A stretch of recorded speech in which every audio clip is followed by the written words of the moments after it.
Bonjour à tous, les futurs décideurs de demain. Si vous rejoignez ce cours, c'est que vous avez une idée très claire et formalisée de votre business plan.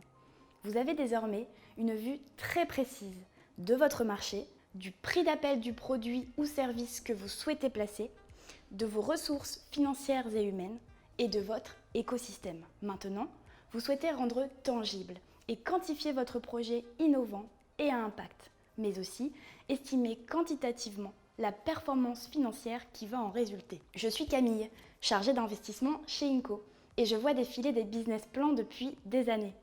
Mon rôle, c'est de les challenger, vérifier leur solidité et surtout la cohérence entre le discours stratégique de l'entrepreneur et sa traduction en chiffres. J'avoue, c'est rarement l'étape préférée des entrepreneurs. Elle est souvent perçue comme une contrainte, un passage redouté et pénible, mais pourtant obligé et utile. Pour nous, financeurs, investisseurs, banquiers et autres partenaires, un business plan financier est essentiel pour pressentir le potentiel de votre entreprise et lui donner une valeur.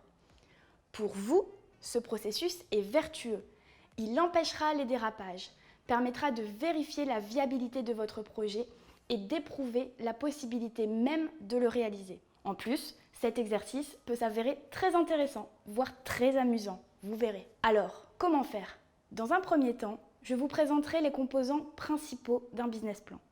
Je vous aiderai à lister les indicateurs de gestion adaptés à votre business et indispensables à la construction de votre business plan. Vous apprendrez ensuite à quantifier vos recettes sur la période du business plan, puis à chiffrer vos dépenses. Ensuite, on se focalisera sur le cash.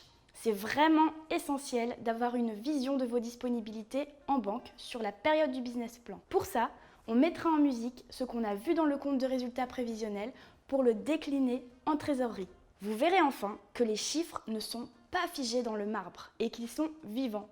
Toutes ces projections futures comprennent une part de hasard. Elles sont soumises à des aléas. On verra donc comment sensibiliser votre business plan, c'est-à-dire comment une variation dans les hypothèses de base se répercute dans les performances de votre société. Vous me suivez ? Alors continuez ce cours.